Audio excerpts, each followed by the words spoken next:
Bom, pessoal, sejam bem-vindos à nossa disciplina de Histologia e Embriologia.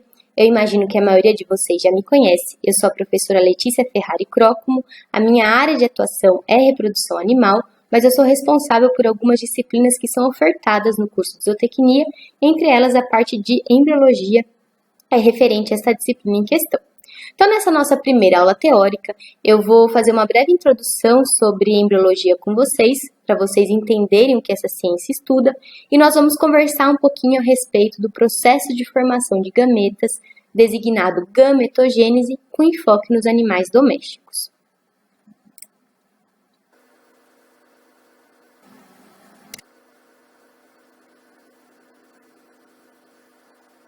Antes de entrarmos no assunto específico da disciplina, eu vou querer que vocês recordem as diferentes teorias de origem da vida que nós conversamos nas primeiras aulas da disciplina de citologia. Naquela ocasião, nós abordamos a respeito da biogênese, que determinou que a vida sempre vai surgir a partir de outra pré-existente. E esse conceito, ele se tornou um dos pilares da teoria celular. E é a partir desse conceito que nós sabemos que os seres vivos podem se reproduzir de duas formas, ou a reprodução assexuada ou por meio de reprodução sexuada. Qual que é a diferença entre esses dois processos? A reprodução assexuada tem por base o processo da mitose, onde uma célula-mãe duplica seu material genético, dando origem a duas células filhas geneticamente idênticas entre si e idênticas à célula que originou.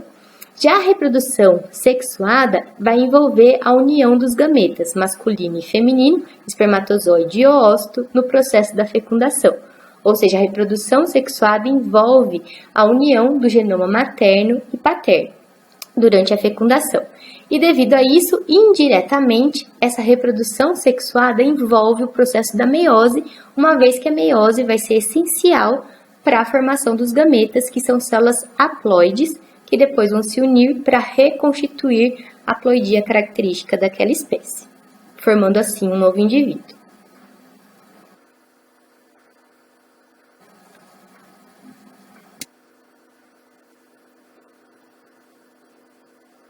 Bom, vamos conversar agora um pouquinho mais a respeito da reprodução assexuada. Eu já disse anteriormente que ela tem por base a mitose ou divisão mitótica, onde uma célula-mãe duplica seu material genético e origina duas células filhas idênticas entre si e idênticas à célula que originou. Quais são os seres que podem se reproduzir de maneira assexuada? Nós temos seres unicelulares eucariontes, como os protozoários, e seres unicelulares procariontes, como as bactérias. Nesses seres, esse processo de reprodução assexuada pode ser designado de bipartição, fissão binária ou cisciparidade. Existem alguns seres eucariontes multicelulares, alguns animais e plantas que também podem se reproduzir assexuadamente, que nós veremos no próximo slide. E qual que é a implicação da reprodução assexuada para uma população? A implicação é que essa população ela vai ser constituída por indivíduos geneticamente idênticos entre si, ou seja, apresentando o mesmo patrimônio genético. Então, esses indivíduos vão responder da mesma forma quando submetidos a uma condição. Deste modo, uma condição adversa pode dizimar uma população caso ela seja suscetível a essa condição. Então, assim, nos indivíduos que se reproduzem assexuadamente, a única forma de variabilidade genética é por meio de mutação, ou seja, uma alteração na forma como os genes que constituem o DNA desses indivíduos se expressam.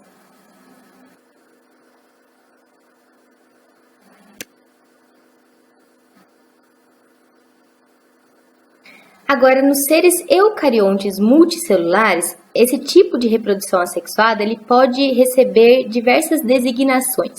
Então, por exemplo, nos animais aquáticos quinidários, como o exemplo da hidra, essa reprodução assexuada é designada de brotamento, onde por meio de mitose um grupinho de células começa a se proliferar no corpo dessa hidra, formando um broto que pode permanecer ligado, conectado a esse indivíduo, ou se desprender e se prender a uma rocha, dando origem a um novo indivíduo. Em algumas plantas, esse processo de reprodução assexuada pode ser designado de propagação vegetativa, a exemplo do que acontece na cana-de-açúcar, Então, nessa imagem aqui no canto superior direito do slide, está representada a região do nó da cana-de-açúcar, onde nós temos a gema. Na propagação vegetativa, as células dessa gema da cana-de-açúcar começam a se dividir por mitose, dando origem a uma nova cana-de-açúcar. Em alguns insetos, peixes e anfíbios, também pode ocorrer a reprodução assexuada, num processo que nós chamamos de partenogênese, onde o óvulo simplesmente inicia um processo de mitose, dando origem a um novo indivíduo sem depender da presença da ocorrência da fecundação por um gameta masculino, tá? Por um espermatozoide. Então, na partenogênese, o oócito, o óvulo, inicia um processo de mitose, dando origem a um novo indivíduo. E a exemplo do que acontece em alguns seres invertebrados, como na planária, a reprodução assexuada pode ser designada de fragmentação, onde nesses indivíduos pode ocorrer uma fragmentação espontânea ou acidental e cada fragmento formado por meio de mitose consegue reconstituir esse novo indivíduo. Então, nos seres eucariontes multicelulares, essas são as designações dadas para reprodução assexuada, a depender do animal ou da planta, né, a depender do ser vivo que a realiza.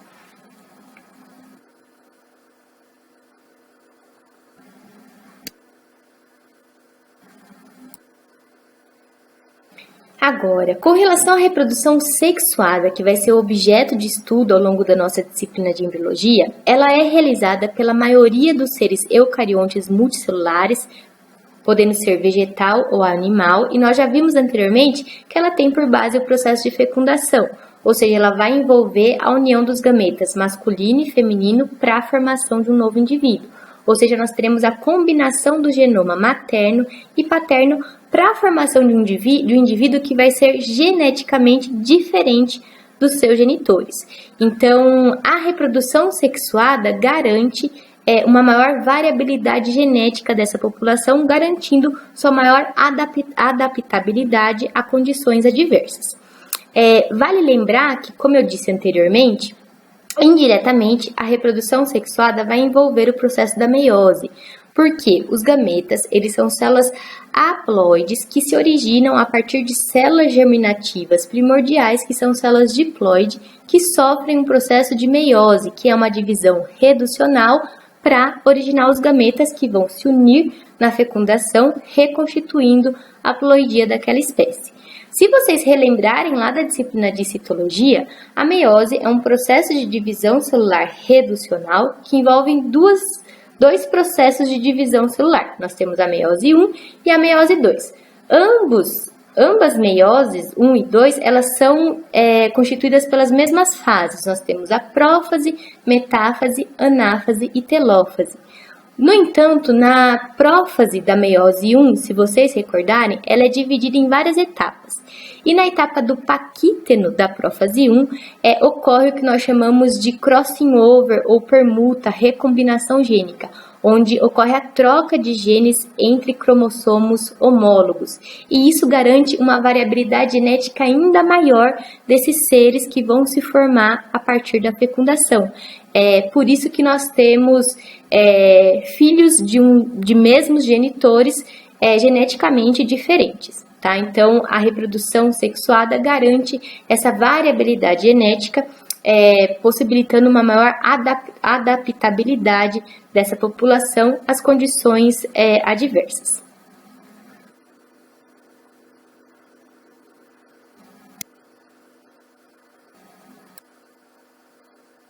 Então, notem, gente, a importância da reprodução. A reprodução ela é essencial para a existência, manutenção e perpetuação da espécie.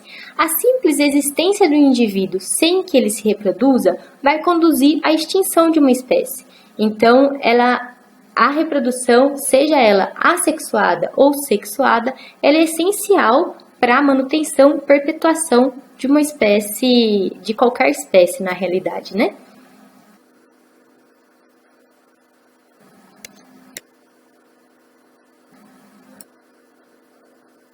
Então, neste contexto, gente, o que é embriologia? Embriologia é a ciência que vai estudar todas as modificações que vão ocorrer desde o encontro dos gametas na fecundação num ser vivo que se reproduz por meio de reprodução sexuada até a completa formação e nascimento desse novo indivíduo.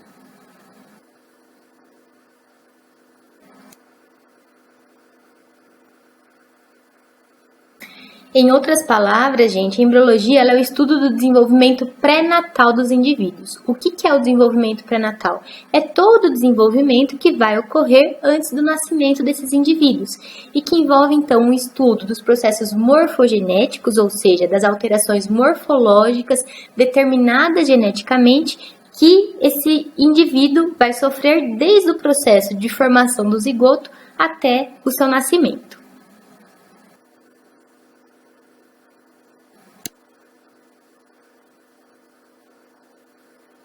Esse desenvolvimento pré-natal, ele é contínuo, mas didaticamente a gente pode dividir ele em 3 fases para facilitar o seu estudo. Então, nós temos a fase germinativa, que vai envolver o processo de fecundação, formação do zigoto e embriogênese inicial, envolvendo os processos de clivagem para a formação da mórula e blastulação com a formação do blastocisto. Depois nós temos a fase embrionária, que é quando as células embrionárias se diferenciam e começam a se organizar em órgãos e sistemas que compõem o corpo desse embrião. E a fase fetal, que ocorre no terço final da gestação, que se caracteriza por um crescimento exponencial desse feto, ossificação e definição corporal.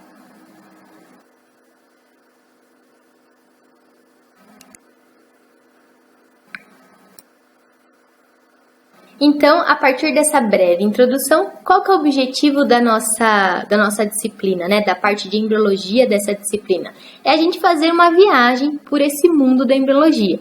Então, nós teremos 5 aulas. A primeira aula, nós vamos conversar a respeito da gametogênese, ou seja, o processo da formação dos gametas, masculino e feminino.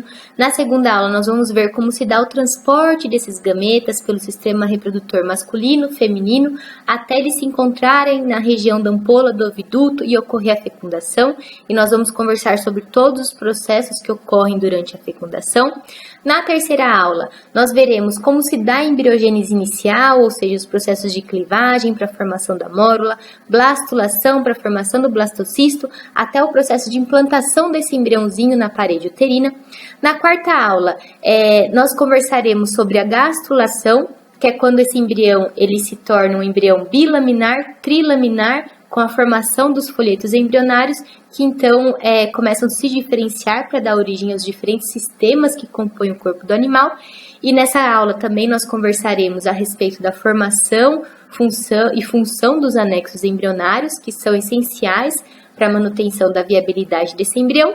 E na quinta aula nós conversaremos a respeito da placentação, ou seja, a formação da placenta, suas classificações e a ocorrência de gêmeos, que também pode ser dito de gemelalidade. Então essa vai ser a sequência das nossas aulas referente à parte de embriologia dessa disciplina.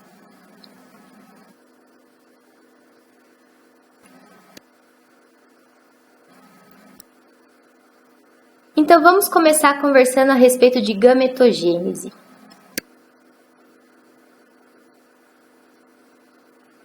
E eu pergunto para vocês, o que é gametogênese? Como vocês definem gametogênese?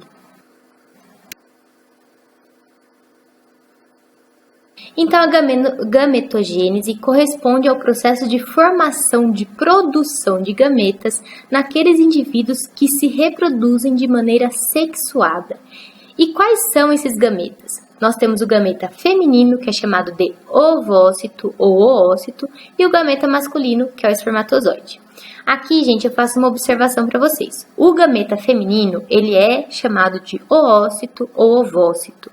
O que é o óvulo? O óvulo é um estágio transitório desse ovócito ou ócito entre o processo de fecundação e formação do zigoto. Então, a partir do momento que esse oócito ele é fecundado, até que ocorra a singamia, ou seja, a união do material genético masculino e feminino, ele passa a ser designado de óvulo. Então, o óvulo é um estado transitório desse ovócito ou oócito.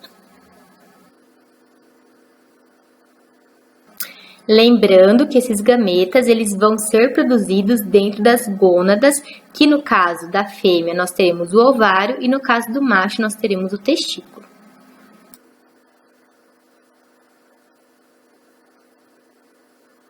Então, a gametogênese corresponde ao processo de formação e desenvolvimento de gametas, que nós podemos ter espermatozoide no macho ou ócito na fêmea. E o que são esses gametas? Eles são células sexuais haploides, ou seja, N, especializadas na reprodução, que se originam a partir de células diploide, ou seja, células germinativas primordiais, que são células diploide 2N, a partir de um processo de meiose, de divisão meiótica. No macho, esse processo da gametogênese é designado de espermatogênese, enquanto que na fêmea é designado de oogênese.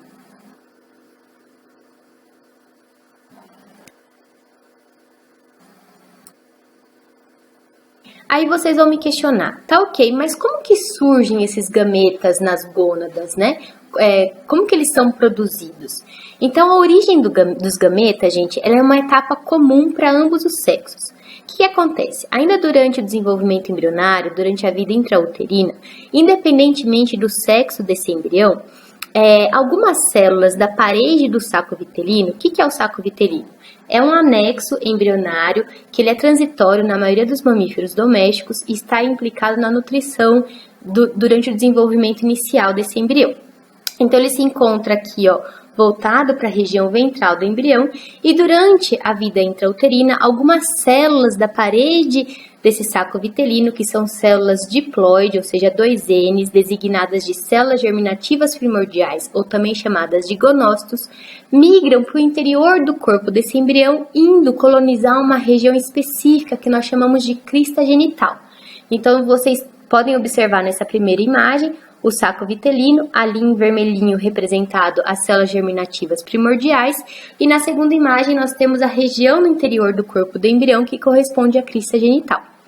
E daí, essa migração desses gonócitos em direção à crista genital se dá devido à presença de substâncias quimiotáticas que atraem essas células para essa região e até mesmo por meio dos movimentos de dobramento desse embrião durante o seu desenvolvimento. Após a colonização da crista genital por esses gonócitos, a diferenciação dessa crista genital em gônada masculina ou feminina, né, em ovário ou testículo, vai depender do sexo genético desse embrião.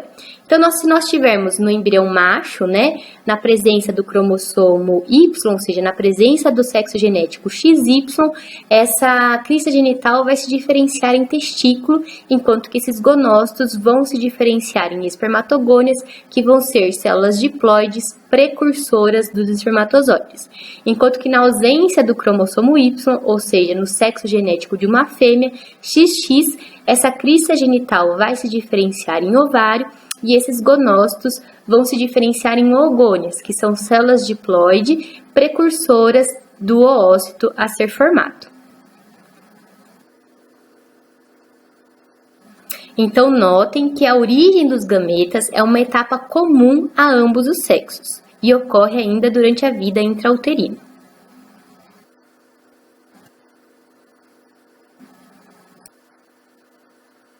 Mais especificamente, gente, a crista genital, que encontra-se lá no interior do corpo do embrião, ela é constituída por cordões sexuais primários. Nós temos dois cordões, os ductos de Wolff e os ductos de Miller. E o que acontece? Na presença do cromossomo Y, existe um gene chamado de SRY, que quando expresso, ele determina a regulação de outros genes que vão fazer com que os ductos de Wolff se desenvolvam, dando origem aos elementos que compõem o sistema reprodutor masculino, com consequente secreção de testosterona e um hormônio chamado anti-mulleriano, que fazem com que os ductos de Muller regridam. Já na ausência do cromossomo Y, ou seja, numa fêmea que ela tem o sexo genético XX, na ausência desse cromossomo Y e, consequentemente, desse gene SRY, os ductos de Wolff vão regredir e, consequentemente, os ductos de Muller vão se desenvolver, dando origem a todos os elementos que compõem o sistema reprodutor feminino. Então, é desta forma que se originam, né, que as gônadas vão se diferenciar em ovário, testículo e vai haver a formação do sistema reprodutor masculino e feminino a depender do sexo genético desse embrião em desenvolvimento.